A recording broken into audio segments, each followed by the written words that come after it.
I'm Jen Taylor Skinner, and this is the Electorette.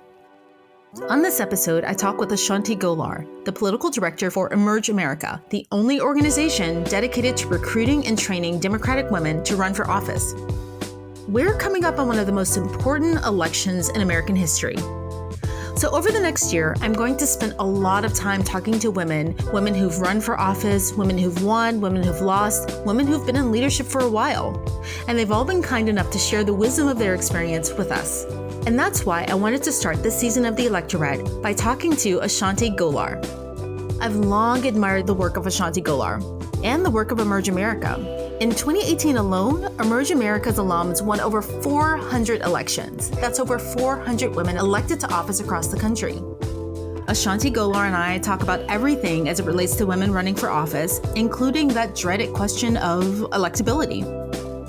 We open our conversation talking about the state of our very gendered political culture.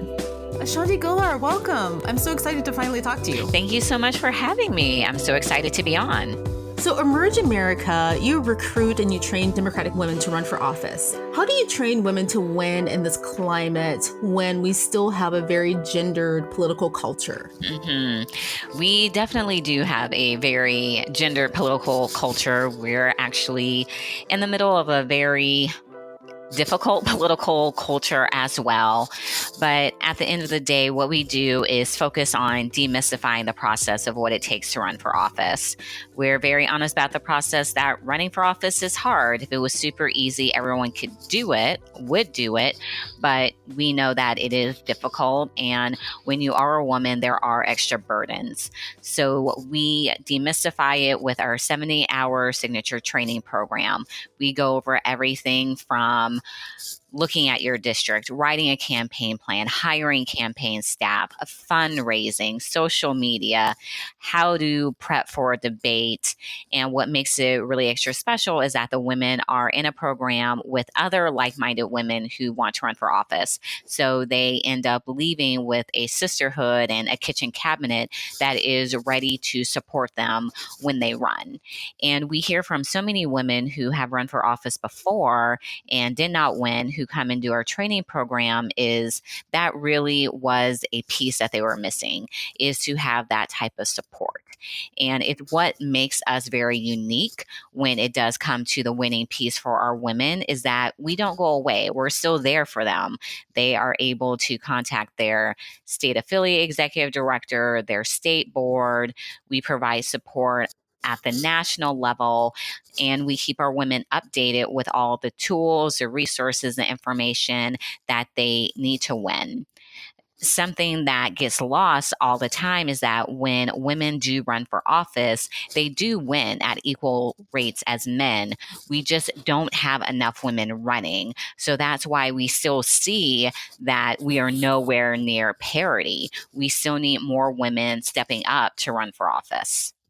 I guess my question is, and I've always wanted to ask this about campaigns, especially people who train women to run for office, how much of this has to do with, speaking of this gendered political culture, has to do with the staff that's surrounding women? And I'll tell you why I'm asking that, because I've heard, I interviewed a few women last year when they were running during the midterms, and part of it is having a staff around a woman who understands what it's like to run as a woman. Do you know what I mean? Like, they'll make suggestions like, oh, if your hair were this color, it would be better for your campaign, or if you were wearing a pantsuit versus a skirt. And it just feels like a lot of these women, sometimes they're unfortunately surrounded by people who are used to working for men. Oh, yeah. So one of the tips that we give our women when they are running is to make sure that you have really good campaign staff. Find those people who are used to working with a candidate like you.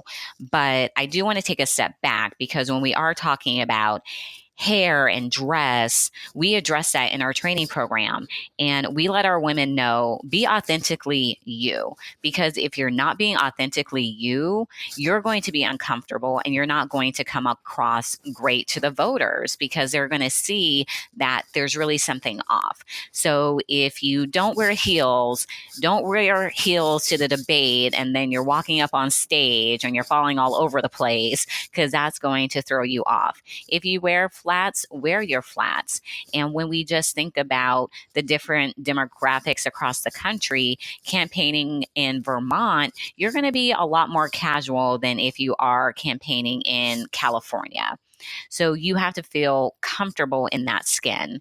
But so many women, especially women of color, say that they have consultants who will say, you can't change your hair. You're going to have to dress like this. Congresswoman Ayanna Pressley has addressed this publicly about her twist, where she had campaign staff that recommended that she not wear twists because it may not come off as professional. And that just gets into us policing Black women's hair. But at the end of the day, who is really the one to define what is professional? And she ended up getting elected. She won her primary, and now she is a congresswoman. So it is important that you have that staff who is going to work with you and have you be the best you. If you are wearing your twists, are you going to pin them up? If you are wearing pumps, are you going to just wear pumps but with a lower heel? And this goes back to having the kitchen cabinet that I mentioned earlier, is you have to have those people around you who you can talk to and who know you well, that will offer you the support and say, no, you look great. Go out and crush that debate. Go rock your fundraiser. Be authentically you. So your campaign staff is important, but having those people around you who know you before you became the candidate, that's important as well. Yeah, that's exactly who I was thinking about. I was thinking about Ayanna Pressley, and, her hair is just such a signature of her now. I couldn't imagine what it would have been like to have her without that signature look had she taken the advice from the people around her. So I love that she didn't do that. I love her hair. She wears Senegalese twists. I also wear Senegalese twists. So my hashtag for us is Team Senegalese Twist. But there were women in Congress too who wore braids and twists and their natural hair. I'm also thinking now about Stacey Abrams. She had to deal with the same thing. And in a recent interview, she talked about the fact that she was still going to wear her natural hair. She wasn't going to change it, but she constantly goes to her hairstylist to make sure that her hair looks the best. So that is using what works for you, but making sure that, it's comfortable, it's at its nicest, it's at its finest. And women can get elected looking the way that they do. You don't have to change to fit into this mold. And even when we are talking about wearing the dress, the blazer, the skirt suit, the pumps, that's still what men expect for women politicians to look like. And we are in a day and age where people can look at Ayanna with her twist, where they can look at Alexandria Ocasio-Cortez with her red lip, where they can look at Ilhan Omar with her black nail polish and say, I wear those things too.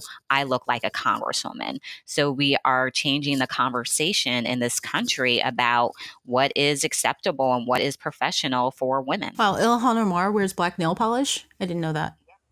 Yes, there's a photo of her wearing black nail polish on the House floor. It's fabulous. I need to ask her what her lipstick shade. Anyway, that's not important. Yeah, I do want to ask her about that. So that's good. That's good to know.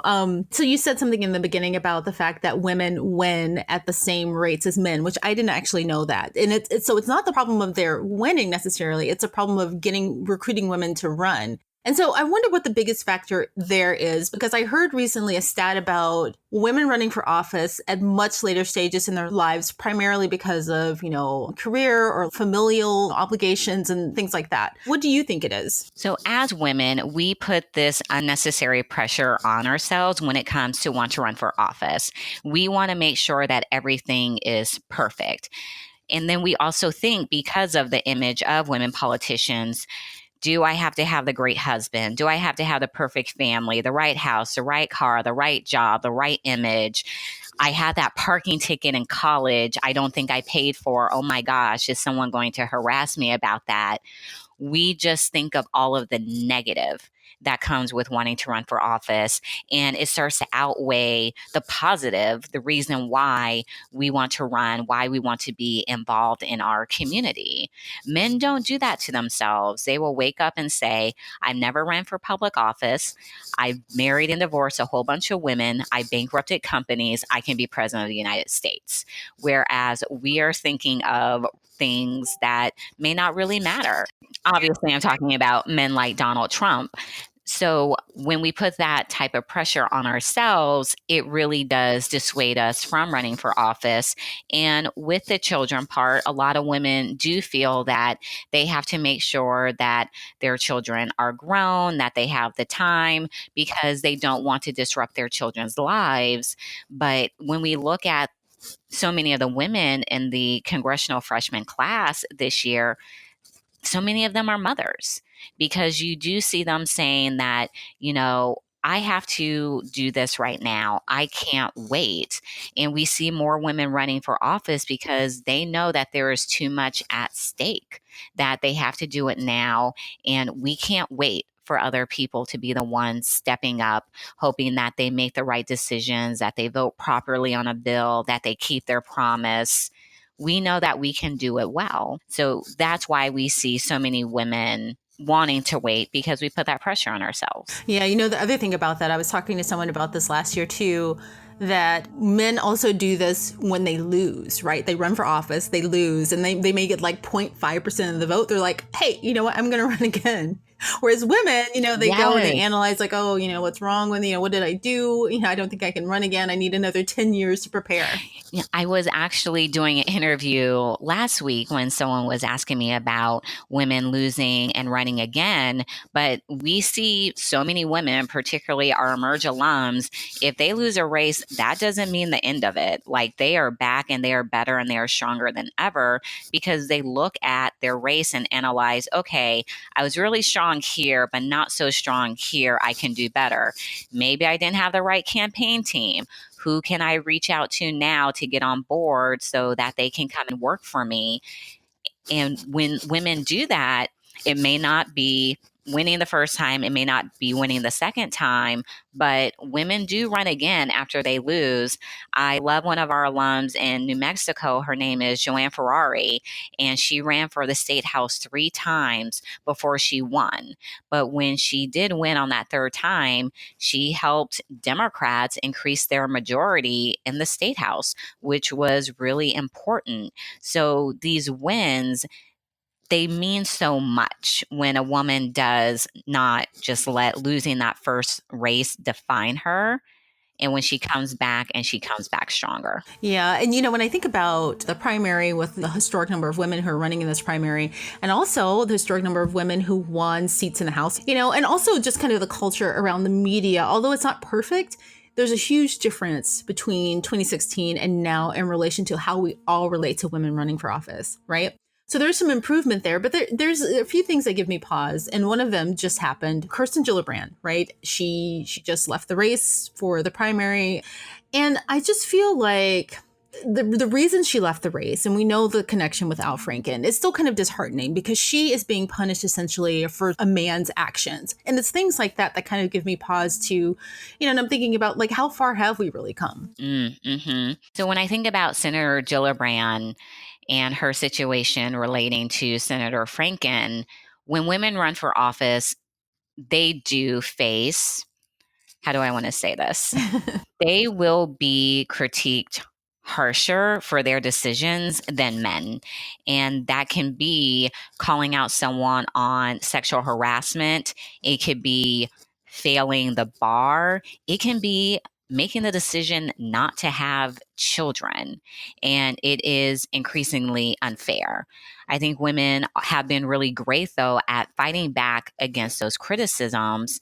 When we look at so many women who ran and won last cycle, they were Me Too candidates. They were calling out the sexual assault and sexual harassment that they had faced. In Colorado, you had women who were serving the state house calling out a man who was a serial harasser, and that inspired other women to run. So when we do see women speaking out against these issues, like they absolutely know, oh my gosh, just the media is going to assail me. Everyone who's supporting my opponents is going to assail me. But what they don't think about is how them speaking up is going to encourage other women to speak up, how it's going to empower them to want to run for office. And the more that we do this, it makes it harder for people to criticize us and say, well, you're just tanking your campaign. This isn't good for you. And it goes back to being authentic. And Senator Gillibrand was authentic. And I love that she was unapologetic about her stance that she took. And she cited her son many times when talking about it, when she was saying, I have to set the example for him about what is right and what is wrong. And how could I look at my son and say that was right? And those are the things that matter. That's one of the things that will continue to make her a great senator and elected official and inspiration to women. So while we do face this undue judgment, I love just seeing us fighting back and standing our ground. Yeah. So, two things about that. So women are kind of right. Their reservations for wanting to run for office are kind of validated by the way that we treat women who are running for office. I was thinking about the questions around Stacey Abrams when she was running about her past student loan debts. So she probably had some reservations, or women who want to run like Stacey Abrams think, oh, I've got this past debt, or I had, like you said, this past parking ticket, or whatever I've done, I'm going to be judged harshly for that. And when they do get into the race, they are. But number two, the second point is that more women running helps change that culture. Mm-hmm. So when women push against that narrative and they run anyway, it slowly helps shift the culture so that, 10 years from now, 15 years from now, we won't treat women like that. Absolutely. And speaking about Stacey Abrams, who I could talk about all day, huge fan of Leader Abrams, is they did try to use her student loan debt, her tax debt against her, but all it did was make her relatable. People are like, oh, she got student loans. I got some of them too. Oh, she has to take care of her family. I have to take care of my family.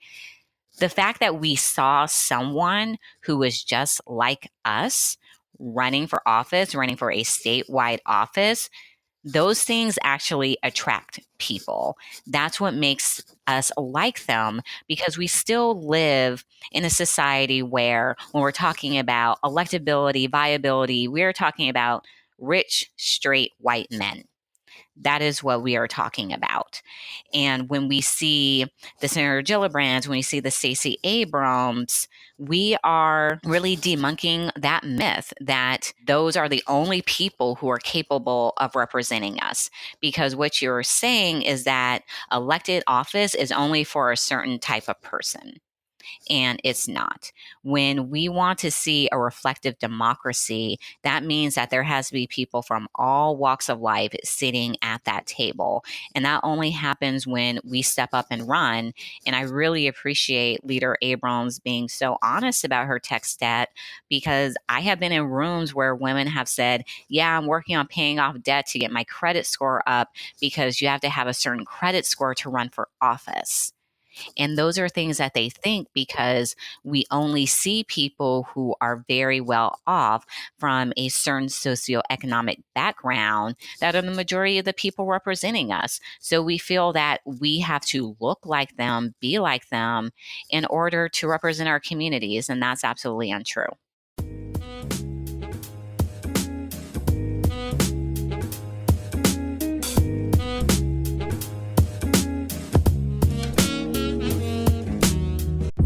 I'm ready for my life to change. ABC Sunday, American Idol returns. Give it your all. Good luck. Come out with the golden ticket. Let's hear it. This is a man's world. I've never seen anything like it. And a new chapter begins. We're going to Hollywood. Carrie Underwood joins Lionel Richie, Luke Bryan, and Ryan Seacrest on American Idol. Season premiere Sunday, 8/7 Central on ABC and stream on Hulu.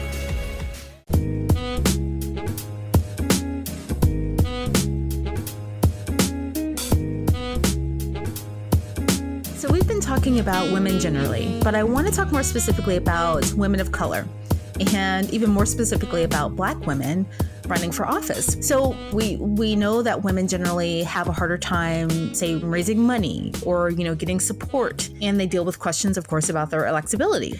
But just anecdotally, do you think that the challenges were even greater for women of color and Black women when they run for office? These specific challenges around raising money and, getting party support. Do you think that these challenges were heightened for women of color? 100%. There's barriers that you have just running as a woman, and there are additional barriers that you have running as a woman of color.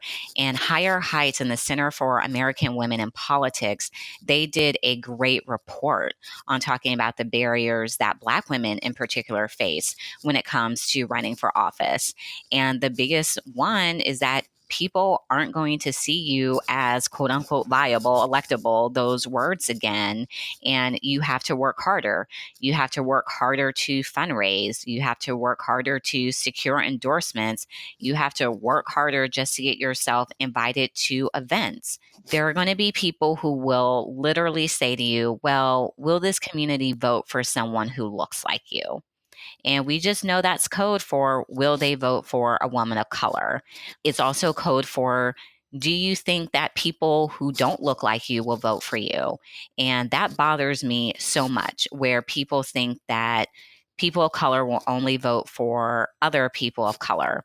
Because when white candidates run in districts that are majority people of color, no one ever doubts their ability to win.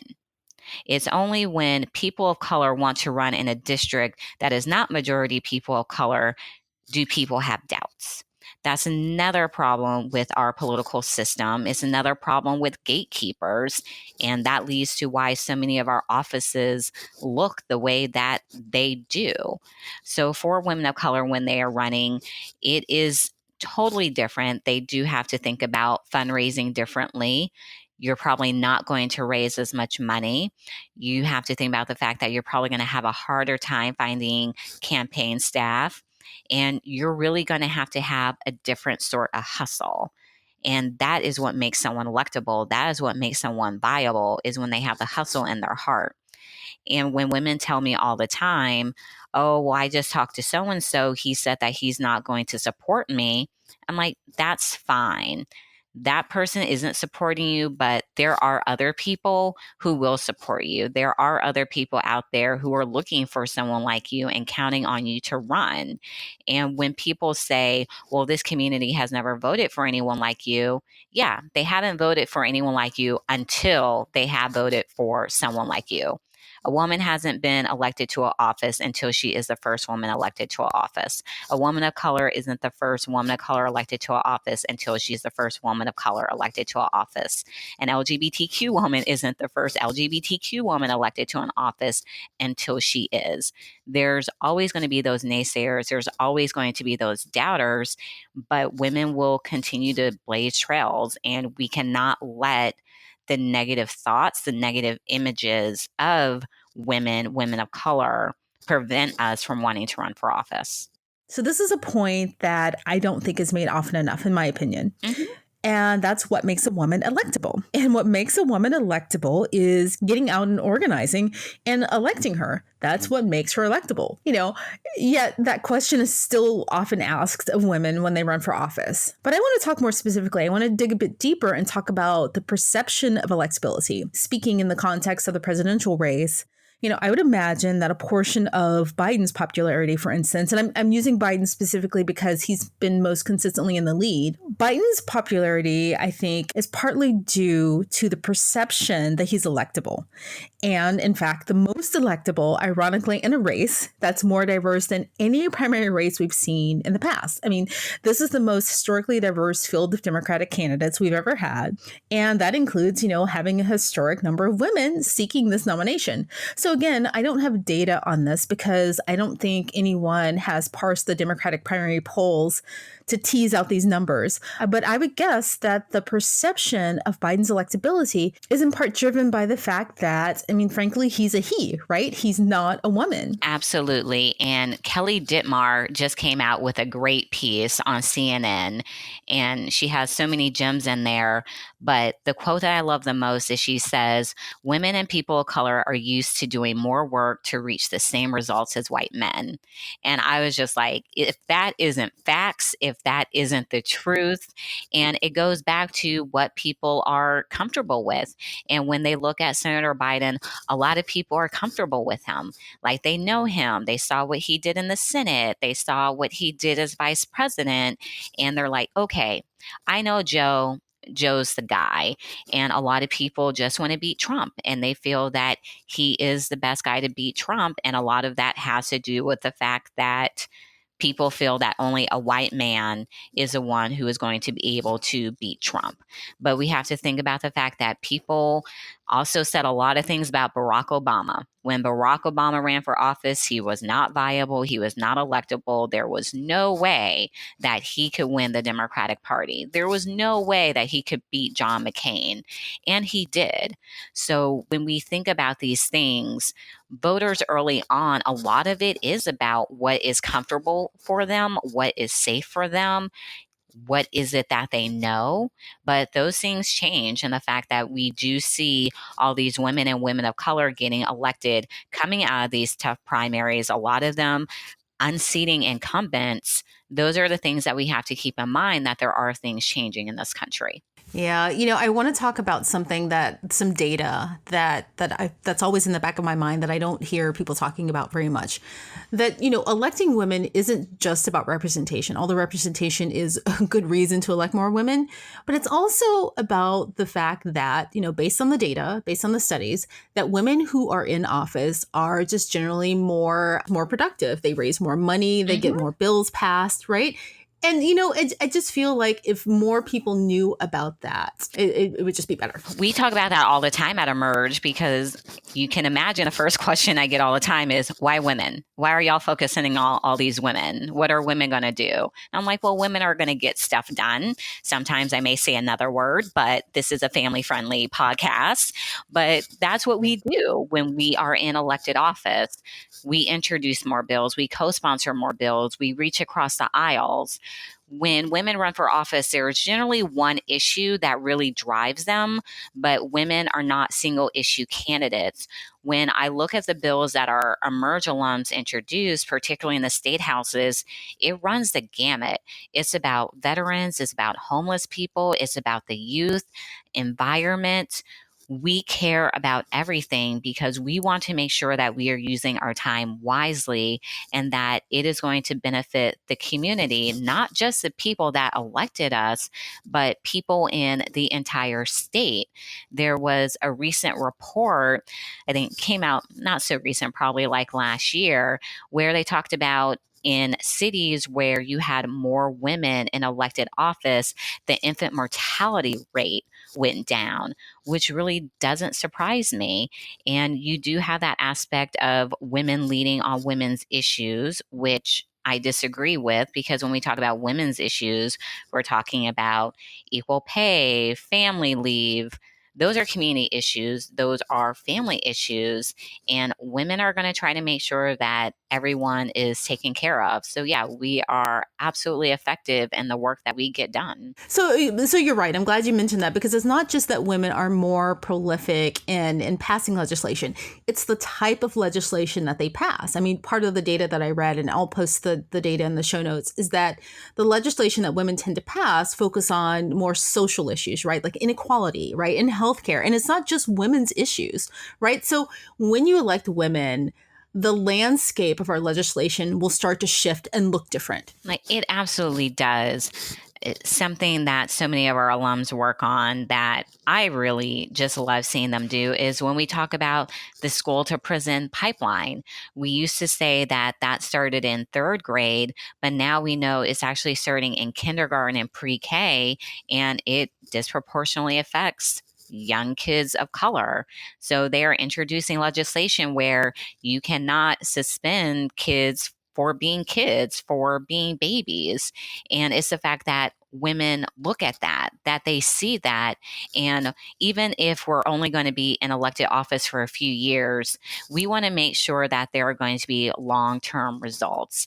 And I just love seeing everything that women in elected office do. It's amazing how they are just really changing the country and making the country better. So do you remember, so this is something that's been on my mind a lot, but do you remember last year when you had all of these hashtags, the blue wave, the pink wave, the blue tsunami, but but it was the pink wave. But I feel like now, once we've passed the midterms, the 2018 midterms, and we've reached this goal of having a historic number of women elected to the House, I feel like a lot of that energy behind the so-called pink wave has died down. I mean, you're in the center of it with Emerge America. Do you feel that people aren't as focused on electing women? Have we kind of forgotten that? So I never refer to it as a wave, because for me, this isn't a wave. This is a movement. This is us getting more women to run and win public office. At Emerge, we've been doing this since 2002. So we have a track record of training women, because we know that this has to be a long-term investment and things don't happen overnight. So for us, this is about movement building and making sure that when a woman decides that she wants to run for office, that she has an organization like Emerge to go to. I also felt that by calling it a wave, it was very dismissive of the women who had been in elected office and were running for higher office, because that's the way that it should be. We should see women ascending. So when you're saying it's a wave, you're not even acknowledging the women who have been in this game for a minute, who have been having such a strong impact on their communities, their cities, their districts. So I never was a big fan of the wave word. And the work that we see here at Emerge is there's still women who are very interested in running for office. They know that they absolutely want to do it, that they need to do it, and they're continuing to do our training program, and they're running.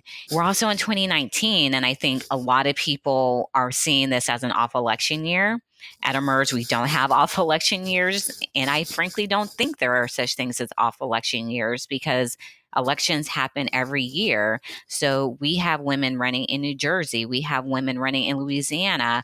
We have women running in Virginia. So this is a constant. So this really isn't a wave. You're going to continue to see more women running for office. You're going to see women who currently are in office running for higher office. You're right. This is a movement, and hopefully it's beyond a movement, right? This is a change. This is a sea change, right, in our culture. Yeah, and I can see why people were excited, because we hadn't seen anything like this since 1992 with the Year of the Woman. And, it was a great media narrative to call it a wave and to say, look, it's happening again. But for those of us who wake up and do this work every day, we know that you got to keep pounding the pavement to make the change. It doesn't happen in one cycle. Right. And the thing you said about the fact that this being an off election year, I think that's something that's really specific to Democrats, because I feel like Republicans know that there aren't any off election years, right? Like they're always constantly trying to get more seats. And this is something that Democrats are just waking up to, or recently waking up to. Yeah, it is something that we definitely need to be better at, is reminding people that no, the elections aren't every 4 years. It's not just about the presidency. You have to vote for the state and local people, because at the end of the day, they have the biggest impact on your life, more so than the presidency. But what you really do see too, and I want to highlight our alums in Virginia, is that they never stopped talking to their constituents when they were elected. They were educating them on everything that they were doing, and it made it so much easier when it was time to start campaigning again. I just saw a photo of one of our alums in Virginia, Hala Ayala, who is out knocking doors. And I love her hashtag that she used, which is HalaBack19. And I'm like, that is just so creative and great. And these women, they are just outstanding, everything that they do to let people know that I also don't want you just coming out voting for me every 2 years. I want you to know that in between, I'm here to represent you as well. And I think that definitely plays a factor into why more people are looking at newer candidates, particularly women candidates.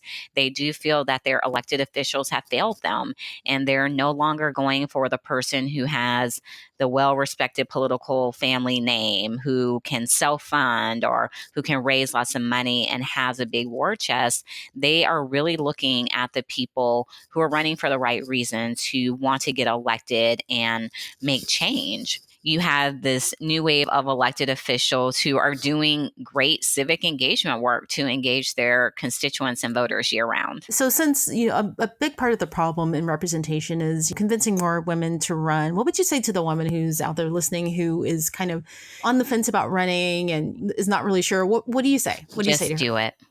Just do it. If you have that inkling, if you have that feeling, if you want to get up and serve your community and make it better, just do it. And know that there are organizations like Emerge that are out there to support you. Other great organizations such as Higher Heights, Emily's List, Vote, Run, Lead, She Should Run. There are so many people who want you to run and who want for you to be successful. So go ahead and just do it. A'shanti Gholar, thank you so much for all the work you're doing, and thank you for joining me today. It's been a really good conversation. Thank you. I've had fun. I've enjoyed this conversation. I appreciate you having me on. The Electorette is produced by me, Jen Taylor Skinner. In fact, everything about The Electorette is independently produced and managed, from the recordings to the audio production, the graphics, and social media. I do it all. And I'm not bragging. This is a labor of love for me, truly. But it is hard to compete with the large corporate-produced podcast networks. And that's where you come in. If you enjoy The Electorette and you want to support my work and help The Electorette grow, please consider supporting The Electorette on Patreon. Go to patreon.com/electorette. That's patreon.com/electorette. Just $2 a month. That's all it takes to help The Electorette grow. Every little bit helps. So thank you again for listening, and thank you so much for your support. Also, stay tuned because I'll be back next week with an all-new episode.